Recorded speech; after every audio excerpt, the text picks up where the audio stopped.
नमो भगवते वासुदेवाय। जय श्री हरि। प्रेम से बोलिए लक्ष्मी नारायण की जय, लक्ष्मी माता की जय। प्यारे भक्तों, आज आप सभी श्रवण करेंगे महालक्ष्मी की व्रत कथा पूजन विधि के साथ। ऐसे तो रोजाना घरों में माँ लक्ष्मी की पूजा की जाती ही है, लेकिन विशेष कृपा प्राप्त करने के लिए महालक्ष्मी व्रत को सबसे खास माना गया है। हर साल भाद्रपद माह के शुक्ला पक्ष की अष्टमी तिथि से महालक्ष्मी व्रत की शुरुआत होती है, जिसका समापन आश्विन माह के कृष्णा पक्ष की अष्टमी तिथि पर किया जाता है। धन की देवी माँ लक्ष्मी को समर्पित यह व्रत 16 दिन तक चलता है। इस अवधि में माता लक्ष्मी की पूजा करने से धन, भाग्य, समृद्धि, सौंदर्य और शक्ति में वृद्धि होती है। इस दौरान महिलाएं वैवाहिक जीवन में खुशहाली के लिए उपवास करती है। इस बार महालक्ष्मी व्रत की शुरुआत 11 सितंबर से हो रही है। इसका समापन 24 सितंबर 2024 को होगा। इस दौरान देवी की आराधना करने से जीवन में सुख समृद्धि का वास होता है, साथ ही धन संबंधित समस्याओं का निवारण होने लगता है।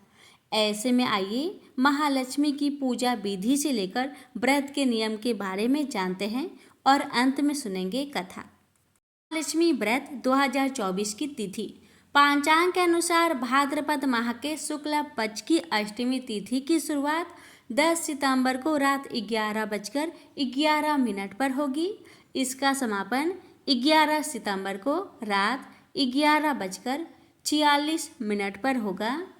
उदया तिथि के अनुसार 11 सितंबर 2024 को महालक्ष्मी व्रत रखा जाएगा।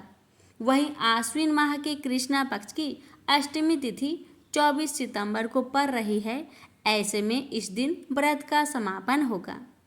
महालक्ष्मी व्रत पूजा विधि। महालक्ष्मी व्रत के इन दिनों में सुबह सूर्योदय से पहले ही स्नान कर लेना चाहिए। फिर पूजा की सभी सामग्रियों को एकत्रित कर ले। इसके बाद चौकी लगाए और उस पर माँ महालक्ष्मी की मूर्ति को स्थापित कर दे।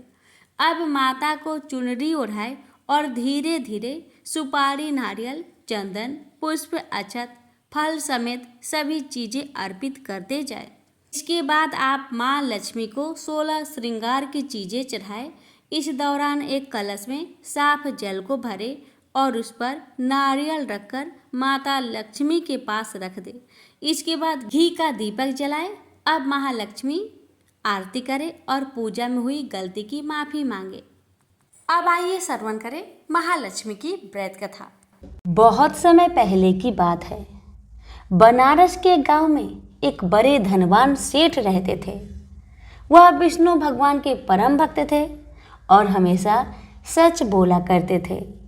एक बार जब भगवान सेठ की प्रशंसा कर रहे थे, तभी माँ लक्ष्मी ने कहा, स्वामी, आप इस सेठ की इतनी प्रशंसा क्यों क्या करते हैं? क्यों ना आज उसकी परीक्षा ली जाए और जाना जाए कि क्या वह सचमुच इसके लायक है या नहीं। भगवान बोले, ठीक है देवी, जैसी आपकी इच्छा। विष्णु भगवान ने लक्ष्मी जी से कहा कि अभी सेठ गहरी निद्रा में है, आप उसके सपने में जाए और उसकी परीक्षा ले लीजिए। अगले ही क्षण सेठ जी को सपना आया। सपने में धन की देवी लक्ष्मी उनके सामने आई और बोली, हे मनुष्य, मैं धन की देवी धात्री लक्ष्मी हूँ। सेठ जी को अपनी आंखों पर यकीन नहीं हुआ और वो बोले, हे माता, आपने साक्षात अपने दर्शन देकर मेरा जीवन धन्य कर दिया है। बताइए, मैं आपकी क्या सेवा कर सकता हूँ? माता ने कहा, कुछ नहीं, मैं तो बस इतना बताने आई हूँ कि मेरा स्वभाव चंचल है और बरसों से तुम्हारे भवन में निवास करते करते मैं ऊब चुकी हूँ और यहाँ से जा रही हूँ। सेठ जी बोले, मेरा आपसे निवेदन है कि आप यहीं रहे, किंतु अगर आपको यहाँ अच्छा नहीं लग रहा है तो मैं आपको भला कैसे रोक सकता हूँ। आप अपनी इच्छा अनुसार जहाँ चाहें वहाँ जा सकती हैं। इतना कहते ही माँ लक्ष्मी सेठ के घर से चली गई। थोड़ी देर बाद वे रूप को बदलकर पुनः सेठ के स्वप्न में यश के रूप में आई और बोली, सेठ, मुझे पहचान रहे हो? सेठ ने कहा, नहीं महोदय, आपको मैंने नहीं पहचाना। भेष रूपी लक्ष्मी माता ने कहा, मैं यश हूँ, मैं ही तेरी कीर्ति और प्रसिद्धि का कारण हूँ। लेकिन अब मैं तुम्हारे साथ रहना नहीं चाहता, क्योंकि माँ लक्ष्मी यहाँ से चली गई है, अतः मेरा भी यहाँ कोई काम नहीं। सेठ ने कहा, ठीक है, यदि आप भी जाना चाहते हैं तो वही सही। सेठ जी अभी भी स्वप्न में ही थे और उन्होंने देखा कि वह दरिद्र हो गए हैं और धीरे धीरे उनके सारे रिश्तेदार व मित्र भी उनसे दूर हो गए हैं। यहाँ तक कि जो लोग उनका गुणगान किया करते थे वो भी आज उनकी बुराई कर रहे हैं। कुछ और समय बीतने पर माँ लक्ष्मी धर्म का रूप धारण करके पुनः सेठ के सपने में आई और बोली, मैं धर्म हूँ। माँ लक्ष्मी और यश के जाने के बाद भी इस दरिद्रता में तुम्हारा साथ नहीं दे सकता, मैं जा रहा हूँ। जैसा आपकी इच्छा, सेठ ने उत्तर दिया और धर्म भी वहाँ से चला गया। कुछ और समय बीत जाने पर माँ लक्ष्मी सत्य के रूप में स्वप्न में प्रकट हुई और बोली, मैं सत्य हूँ। लक्ष्मी, यश और धर्म के जाने के बाद अब मैं भी यहाँ से जाना चाहती हूँ। ऐसा सुन सेठ जी ने तुरंत सत्य के पांव पकड़ लिए और बोले, हे महाराज, मैं आपको नहीं जाने दूंगा। भले ही सब मेरा साथ छोड़ दे, मुझे त्याग दे, पर कृपया आप ऐसा मत करिए। सत्य के बिना मैं एक क्षण नहीं रह सकता। यदि आप चले जाएंगे तो मैं तत्काल ही अपना प्राण त्याग दूंगा। लेकिन तुमने बाकी तीनों को बड़ी आसानी से जाने दिया, उन्हें क्यों नहीं रोका? सत्य ने प्रश्न किया। सेठ जी बोले, मेरे लिए वे तीनों भी बहुत महत्व रखते हैं, लेकिन उन तीनों के बिना भी मैं भगवान का नाम का जाप करते करते उद्देश्यपूर्ण जीवन जी सकता हूँ। परंतु यदि आप चले गए तो मेरा जीवन में झूठ प्रवेश कर जाएगा और वाणी अशुद्ध हो जाएगी। भला ऐसी वाणी से मैं अपने भगवान की वंदना कैसे कर सकूंगा? मैं तो किसी भी कीमत पर आपके बिना नहीं रह सकता। सेठ जी के उत्तर सुन सत्य बहुत प्रसन्न हुआ और उसने कहा, तुम्हारी अटूट भक्ति ने मुझे यहाँ रुकने पर विवश कर दिया और अब मैं यहाँ से कहीं नहीं जाऊंगा। और ऐसा कहते हुए सत्य अंतर्ध्यान हो गया। सेठ जी अभी भी निद्रा में थे। थोड़ी देर बाद स्वप्न में धर्म वापस आया और बोला, मैं अब तुम्हारे पास ही रहूंगा, क्योंकि यहाँ सत्य का निवास है। सेठ जी ने प्रसन्नतापूर्वक धर्म का स्वागत किया। उसके तुरंत बाद यश भी लौट आया और बोला, जहाँ सत्य और धर्म है वहाँ यश स्वतः ही आ जाता है, इसलिए अब मैं भी तुम्हारे साथ ही रहूंगा। सेठ जी ने यश की भी आवभगत की और अंत में माँ लक्ष्मी आई। उन्हें देखते ही सेठ जी नतमस्तक होकर बोले, हे देवी, क्या आप भी पुनः मुझ पर कृपा करेंगी? अवश्य, जहाँ सत्य, धर्म और यश हो वहाँ मेरा वास निश्चित है, माँ लक्ष्मी ने उत्तर दिया। यह सुनते ही सेठ जी की नींद खुल गई। उन्हें यह सब स्वप्न लगा, पर वास्तविकता में वह एक कड़ी परीक्षा से उत्तीर्ण होकर निकले थे। मेरे प्यारे दोस्तों, हमें भी हमेशा याद रखना चाहिए कि जहाँ सत्य का निवास होता है वहाँ यश, धर्म और लक्ष्मी का निवास स्वतः ही हो जाता है। सत्य है तो सिद्धि, प्रसिद्धि और समृद्धि है। प्रेम से बोलिए लक्ष्मी नारायण की जय। एक बूढ़ा ब्राह्मण था। वह प्रतिदिन नित्य नियम के साथ पीपल को जल से सींचा करता था। उस बूढ़ा व्यक्ति के नित्य नियम से रोज पीपल देव को जल से सींचना देखकर माँ लक्ष्मी अति प्रसन्न हो गई। अब माँ लड़की एक कन्या का भेष में पीपल के वृक्ष से निकलती और बूढ़े ब्राह्मण से कहती, पिताजी, मैं आपके साथ चलूंगी। हर रोज बूढ़ा ब्राह्मण के साथ ऐसा ही होने लगा। जब भी बूढ़ा ब्राह्मण पीपल को जल से सींचने आता, तभी पीपल के वृक्ष में से एक कन्या निकलकर बाहर आती और कहती, पिताजी, मैं आपके साथ चलूंगी। अब एक ही बात रोज सुन सुनकर बूढ़ा ब्राह्मण सूखने लगा। दिन ब दिन कमजोर होने लगा। तो उसकी पत्नी ने पूछा, क्या बात है, आपका तबीयत दिन व दिन खराब क्यों हो रहा है? कोई बात है तो मुझे बताइए। पत्नी की बात सुन तब बूढ़ा ब्राह्मण बोला कि मैं हर रोज जब भी पीपल को सींचने जाता हूँ ना, तभी पीपल के वृक्ष में से एक कन्या निकलकर बाहर आती है और मुझसे कहती है, पिताजी मैं आपके साथ चलूंगी। पति की बात सुन पत्नी कहने लगी, तो कल उसे अपने घर ले आइएगा, जहाँ आपकी 6 लड़कियां हैं वहाँ और एक ही सही। पत्नी की बात मानकर अगले दिन सुबह बूढ़ा ब्राह्मण फिर पीपल को जल से सींचने गया और फिर से वह लड़की बाहर आई और कहने लगी, पिताजी मैं आपके साथ चलूंगी। तब बूढ़ा ब्राह्मण ने कहा, ठीक है चलो फिर। और ब्राह्मण उस बिटिया को अपने घर ले आया। बिटिया को घर लाने के बाद बूढ़ा ब्राह्मण आटा मांगने गया तो उसे पहले के दिनों की अपेक्षा आज ज्यादा आटा मिली थी। जब बुढ़िया वह आटा छानने लगी तो 7वीं बिटिया जो पीपल वृक्ष से आई थी, वह बिटिया कहने लगी, माँ लाओ आटा को मैं छान देती हूँ। जब वह आटा छानने बैठी तो परात भर गई। उसके बाद माँ खाना बनाने जाने लगी तो बिटिया बोली, माँ आज रसोई तो मैं ही बनाऊंगी। बिटिया की बात सुन माँ कहने लगी, ना बेटी ना, तुम्हारी हाथ जल जाएगी। लेकिन लड़की नहीं मानी। वह रसोई में खाना बनाने गई तो उसने तरह तरह के 3600 व्यंजन बना डाले और आज सभी भरपेट खाना खाए।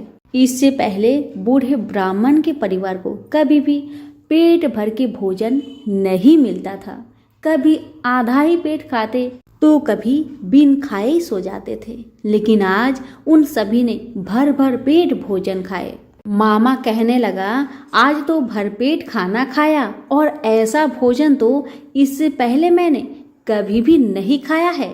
तब बुढ़िया कहने लगी कि भाई ये भोजन तो तेरी पावनी बहन ने बनाया है।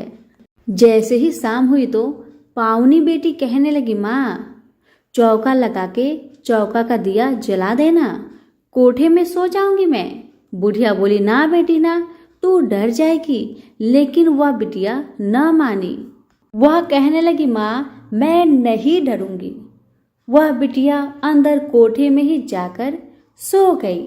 आधी रात को लड़की उठी और चारों ओर आंख मारी तो चारों ओर धन ही धन हो गया।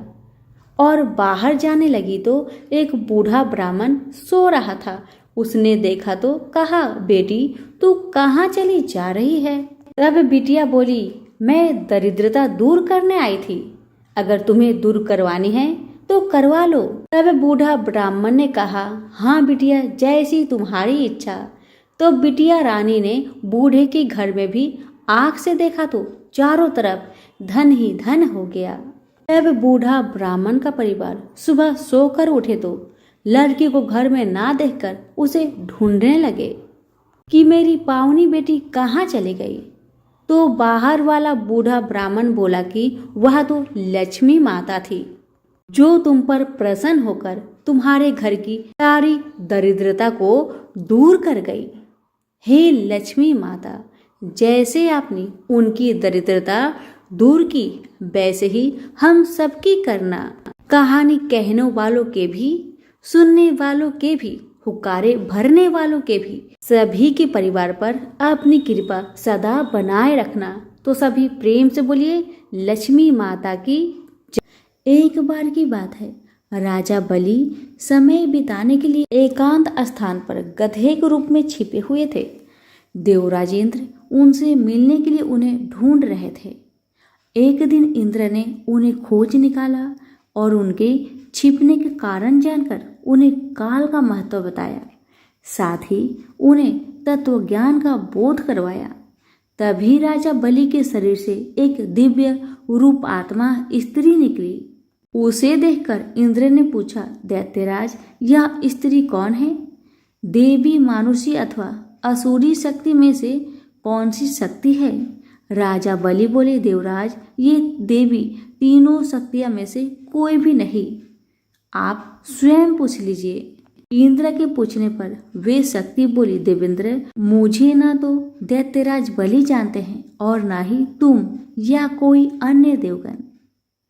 पृथ्वी लोक पर मुझे अनेक नामों से पुकारते हैं, जैसे श्री, लक्ष्मी आदि। इंद्र बोले, देवी, आप इतने समय से राजा बलि के पास है, लेकिन ऐसा क्या कारण है कि आप इन्हें छोड़कर मेरी ओर आ रहे हैं? लक्ष्मी बोली, देवेंद्र, मुझे मेरे स्थान से कोई भी हटा या डिगा नहीं सकता। मैं सभी के पास काल के अनुसार आती जाती रहती हूँ। जैसा काल का प्रभाव होता है, मैं उतने ही समय तक उसके पास रहती हूँ। अर्थात मैं समय अनुसार एक को छोड़कर दूसरे के पास निवास करती हूँ। इंद्र बोले, देवी, आप असुरों के यहाँ निवास क्यों नहीं करती? लक्ष्मी बोली, देवेंद्र, मेरा निवास वही होता है जहाँ सत्य हो, धर्म के अनुसार कार्य होते हो, व्रत और दान देने के कार्य होते हो। लेकिन असुर भ्रष्ट हो रहे हैं।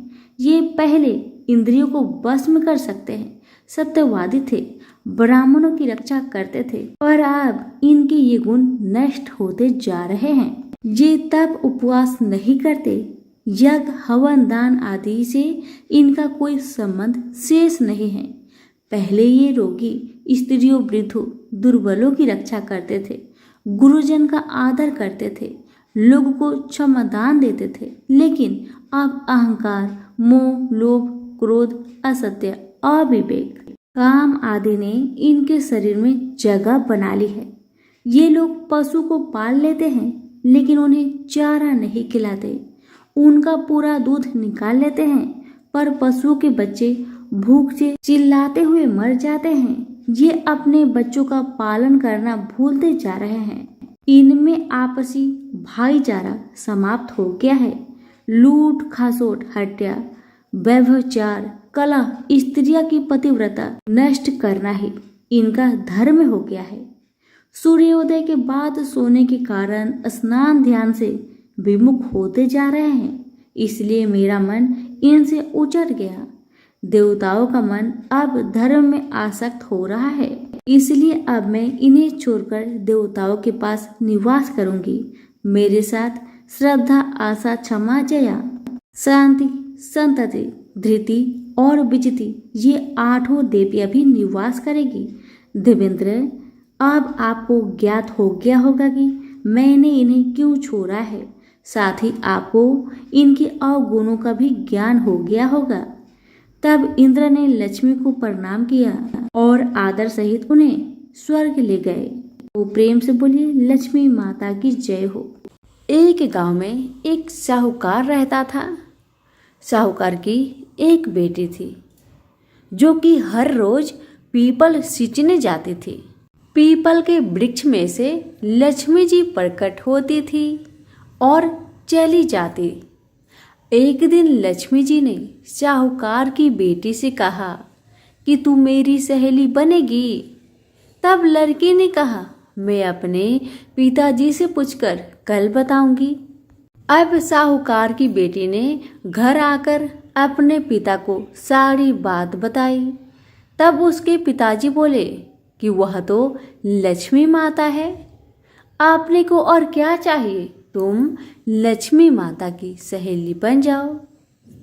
दूसरे दिन वह लड़की फिर गई। तब लक्ष्मी जी पीपल के पेड़ से निकलकर आई और कहने लगी, सहेली बनेगी मेरी। तब लड़की ने कहा, हाँ क्यों नहीं, जरूर बनूंगी। अब लक्ष्मी जी और वह लड़की दोनों जन सहेली बन गई। एक दिन लक्ष्मी जी ने अपनी सहेली को खाने का न्योता दिया। घर आकर लड़की ने अपने माँ पिता से कहा कि मेरी सहेली ने मुझे खाने का न्योता दिया है। तब पिता ने कहा कि सहेली के यहाँ जिमने जाइयो, पर संभाल कर जाना। तब वह लक्ष्मी जी के यहाँ जिमने गई तो लक्ष्मी जी ने उसे साल 2 साला ओढ़ने के लिए दिया, रुपए दिए, सोने की चौकी, सोने की थाली में 36 प्रकार के भोजन करा दिए।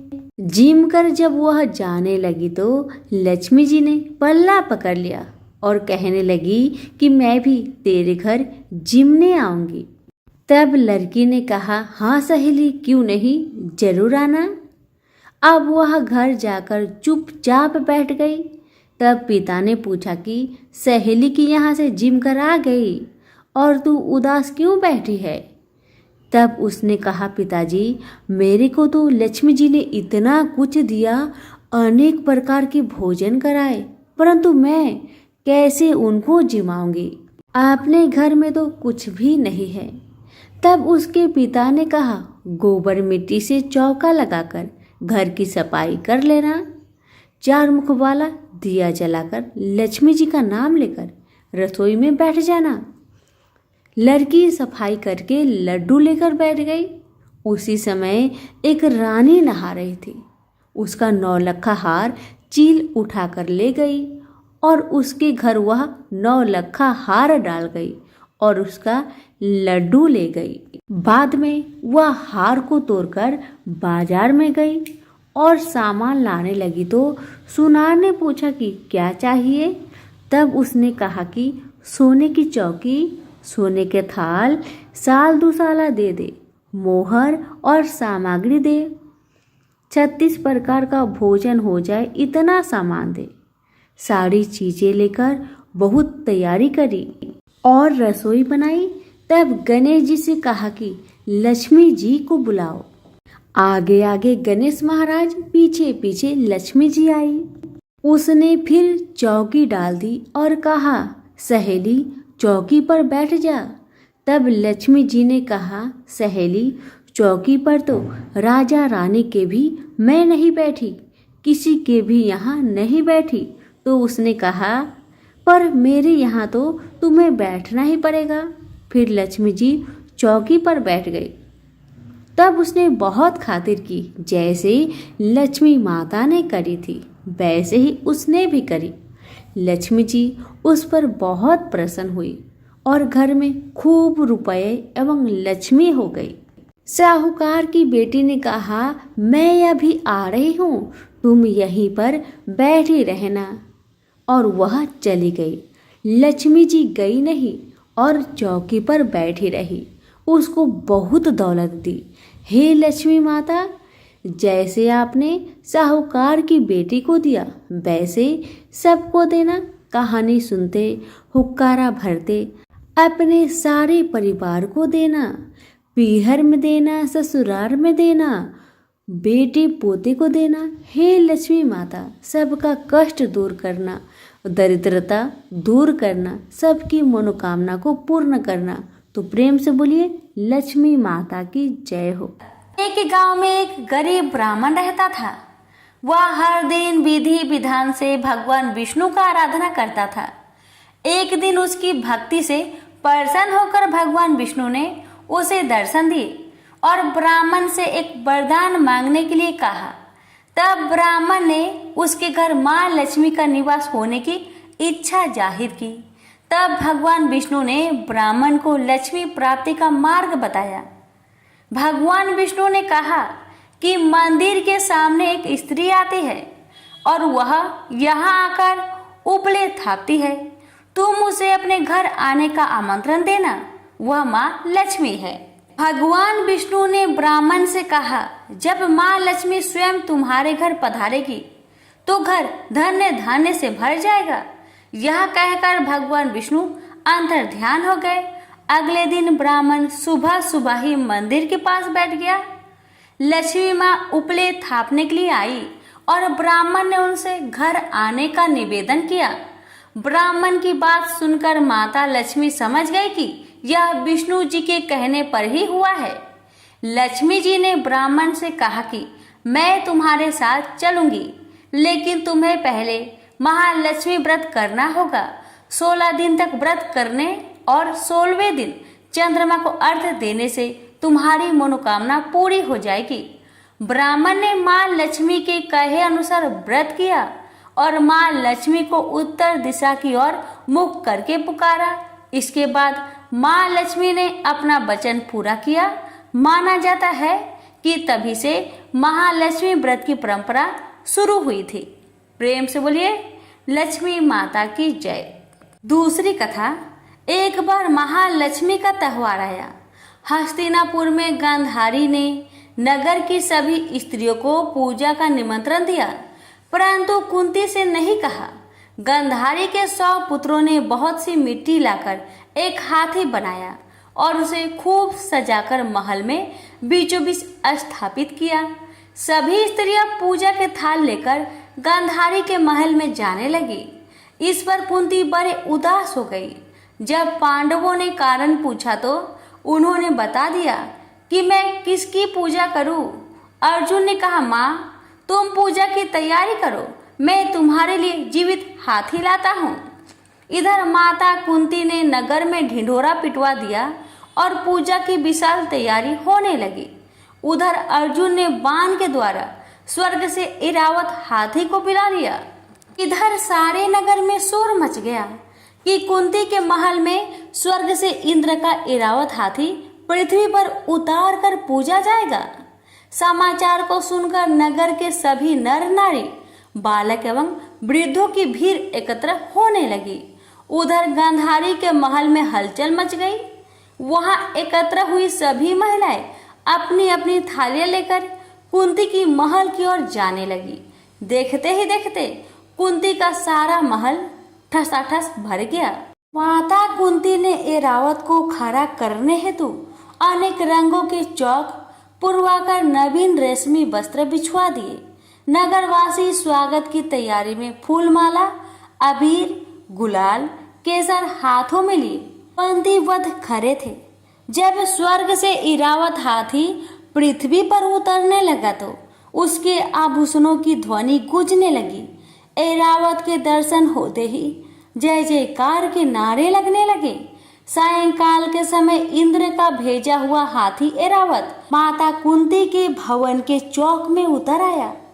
तब सब नर नारियां ने पुष्पमाला, अबीर, गुलाल, केसर आदि सुगंधित पदार्थ चढ़ाकर उसका स्वागत किया। राज्य पुरोहित द्वारा ऐरावत पर महालक्ष्मी जी की मूर्ति स्थापित करके वेद मंत्र उच्चारण द्वारा पूजन किया गया। नगर वासियों ने भी महालक्ष्मी पूजन किया। फिर अनेक प्रकार के पकवान लेकर ऐरावत को खिलाए और यमुना का जल उसे पिलाया गया। राज्य पुरोहित द्वारा कौशिक वाचन करके महिलाओं द्वारा महालक्ष्मी का पूजन करवाया गया। प्रेम से बोलिए महालक्ष्मी माता की जय। विष्णु भगवान की 3 पत्नियां थी, लक्ष्मी, सरस्वती और गंगा। तीनों बड़ी गुणवती और सौम्य हृदया थी, पर तीनों की अलग अलग प्रकृति थी। तीनों भगवान विष्णु के प्रति मन में अनन्य प्रेम रखती थी। स्वयं विष्णु भगवान भी तीनों को अनन्य प्रेम करते थे।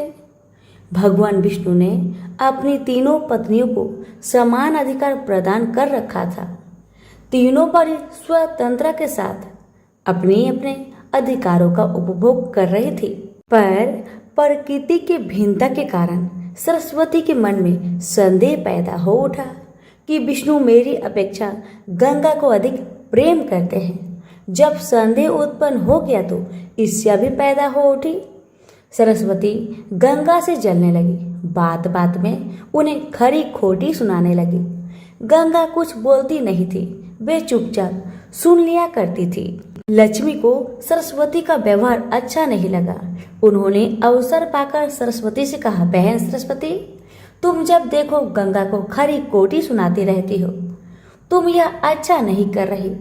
मेरी बात मानो, गंगा को जली कौटी सुनाना बंद कर दो। पर लक्ष्मी की नेक सलाह सरस्वती को अच्छी नहीं लगी। उनके हृदय में ईर्ष्या की आग जल रही थी। उन्होंने सोचा कि लक्ष्मी गंगा का पक्ष ले रही है, अतः उनके हृदय की आग और भी अधिक भड़क उठी।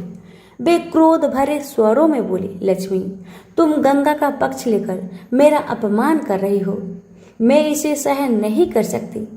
मैं तुम्हें श्राप देती हूँ, तुम नदी बनकर धरती पर प्रवाहित हो जाओ। लक्ष्मी बड़ी शांत प्रकृति की थी।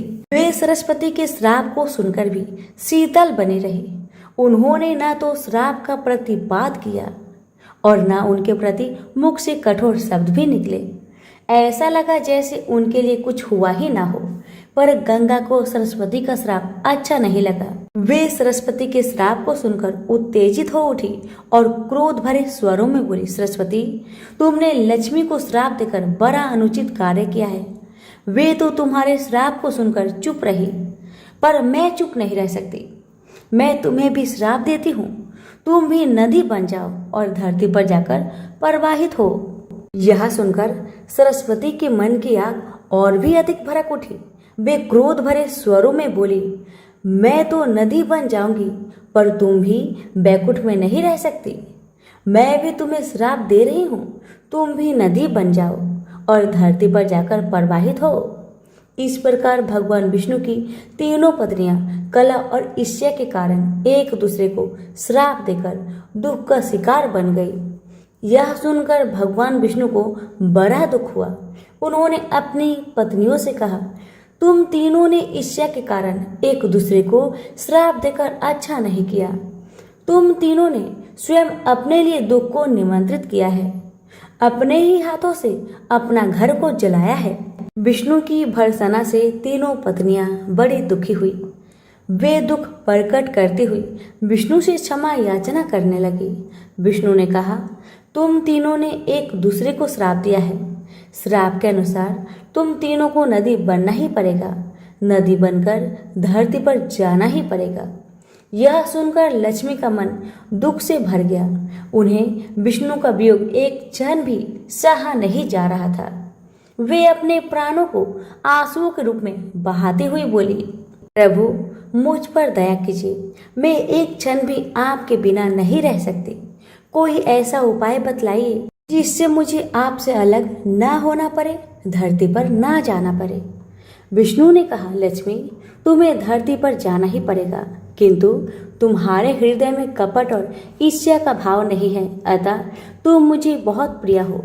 तुम्हें मुझसे अलग नहीं होना पड़ेगा। तुम अर्ध शक्ति से मेरे पास रहो और अर्ध शक्ति के रूप में पद्मावती नदी के रूप में धरती पर जाकर बहो। धरती पर शंखचूड़ नामक एक राक्षस उत्पन्न होगा, वह मेरा ही अंश होगा। तुम तुलसी के रूप में उसकी पत्नी बनोगी। तुम तुलसी के रूप में सदा विष्णु प्रिया बनी रहोगी और जन जन से आदर पाओगी। गंगा को भी भगवान विष्णु से अलग होने का बड़ा दुख था, अतः उन्होंने भी आश्रु नयन निवेदन किया, प्रभु, ऐसा कोई उपाय बताए जिससे मैं आपसे अलग ना हो। विष्णु भगवान ने कहा, गंगे, श्राप बस तुम्हें भी धरती पर जाना ही पड़ेगा। राजा भगीरथ अपने पूर्वजों के उद्धार के लिए तप कर रहे हैं। तुम्हें धरती पर गंगा के रूप में प्रवाहित होना पड़ेगा और भगीरथ के पूर्वजों का उद्धार करना होगा। तुम भगीरथ के पूर्वजों का उद्धार करके समुद्र में मिल जाओ। समुद्र मेरा ही रूप है, अतः तुम सदा मुझ में ही रहोगी। तुम स्वर्ग से उतरने पर शिव की जटाओं में रहोगी। शिव और मुझ में कोई अंतर नहीं है। इस रूप में भी तुम सदा मुझ में ही रहोगी। सरस्वती चुपचाप विष्णु की बातें को सुन रही थी। अंत में भगवान विष्णु ने सरस्वती की ओर देखा और कहा, सरस्वती, तुम अपने अर्ध गुणों से नदी बनकर बहोगी और अर्ध गुणों से ब्रह्मा की पत्नी बनोगी। श्राप का फल तुम्हें भी भोगना ही पड़ेगा। सरस्वती बोली, भगवान, आप तो भेद विभेद रहित है, फिर आप लक्ष्मी और मुझ में भेद क्यों कर रहे हैं? आपने लक्ष्मी को तो अपने पास ही रहने की अनुमति प्रदान की, पर मुझे आप सदा के लिए अलग कर रहे हैं। विष्णु बोले, सरस्वती, किसी को भी न तो मैं विलग करता हूँ और न अपने पास रखता हूँ। मेरी किसी में न तो आसक्ति है और न किसी में विरक्ति है। सबको अपने अपने गुणों और कर्मों के अनुसार ही मेरा सहचार्य प्राप्त होता है। लक्ष्मी निष्कपट हृदय की है। वे ना तो किसी से ईर्ष्या करती है, ना किसी से वैर रखती है। वे सबसे प्रेम करती है और यही कारण है कि वे सदा मेरे साथ रहती है। पर तुम ईर्ष्या और क्रोध के वशीभूत रहती हो। यही कारण है कि तुम्हें मुझसे अलग होना पड़ रहा है। विष्णु के कथन को सुनकर सरस्वती मौन हो गई। उन्हें ऐसा लगा जैसे विष्णु की कथन का प्रत्येक अक्षर मूर्तिमान बनकर खड़ा हो गया हो। सरस्वती का हृदय पश्चाताप की वेदना से जलने लगा। पर अब क्या हो सकता था? अब तो तीर उनके हाथों से छूट चुका था। जो मनुष्य क्रोध और ईर्ष्या के वशीभूत होकर अपने हाथों से ही अपने घरों में आग लगा लेते हैं, उन्हें सरस्वती की भांति ही पश्चाताप की वेदना में जलना पड़ता है। तो प्रेम से बोलिए लक्ष्मी नारायण की जय। समुद्र मंथन के समय जब लक्ष्मी जी प्रकट हुई, कौस्तुभ मणि और लक्ष्मी जी विष्णु जी को मिले। जब विष्णु जी लक्ष्मी जी को अपनी पत्नी के रूप में स्वीकार करने लगे, तब लक्ष्मी जी ने कहा, मेरी एक बड़ी बहन और लक्ष्मी भी है। और सनातन धर्म में कहा गया है कि पहले बड़ी बहन का विवाह होने के बाद ही छोटी बहन का विवाह होता है। आप पहले मेरी बड़ी बहन और लक्ष्मी का विवाह संपन्न कराए। तब एक उद्धालक नामक तपस्वी से विष्णु जी ने और लक्ष्मी का विवाह कर दिया। और लक्ष्मी के लाल नेत्र, दुर्बल शरीर, रूखे बाल थे। किंतु विष्णु जी के वाक्य के अनुसार उद्धालक ने उनसे विवाह किया और उन्हें अपने आश्रम ले गए। आश्रम में हवन सामग्री, वेद मंत्र, इन सब के होने के कारण लक्ष्मी को बहुत परेशानी हुई। उसने कहा, यह स्थान मेरे रहने योग्य नहीं है, जहाँ यज्ञदान आदि अतिथियों का सत्कार और पति पत्नी प्रेम से रहे। मैं वहाँ नहीं रह सकती। जहाँ दिन रात लड़ाई झगड़े हो, अतिथियों का सत्कार ना होता हो, मुझे ऐसा स्थान प्रिय है। तो उद्धालक और लक्ष्मी के साथ उनके लिए निवास स्थान ढूंढने के लिए निकले और उसको एक पीपल के वृक्ष के नीचे बैठा दिया। कहा कि जब तक मैं वापस ना लौटूं तब तक तुम यहीं पर रहना। जैसे ही कुछ समय बीत गया और लक्ष्मी वहीं बैठी रही, किंतु उद्धालक वापस नहीं आए। और लक्ष्मी ने विलाप करना शुरू किया और उसका विलाप सुनकर लक्ष्मी जी ने विष्णु जी से कहा कि मेरी बहन किसी परेशानी में है, उसके रुदन की आवाज आ रही है। तब विष्णु जी और लक्ष्मी के पास आए और विष्णु जी ने और लक्ष्मी को कहा कि पीपल का वृक्ष भी मेरा ही रूप है, तुम इसी वृक्ष पर निवास करो। अब जो तुम्हारी नित्य पूजा करेगा, तुम उनकी सब मनोकामना को पूर्ण करो। तभी से लक्ष्मी का निवास स्थान पीपल के वृक्ष पर है। विष्णु जी का स्वरूप होने के कारण और लक्ष्मी जी की बड़ी बहन का निवास स्थल होने के कारण पीपल का वृक्ष हमारे लिए पूजनीय है। प्रेम से बोलिए लक्ष्मी नारायण की जय हो।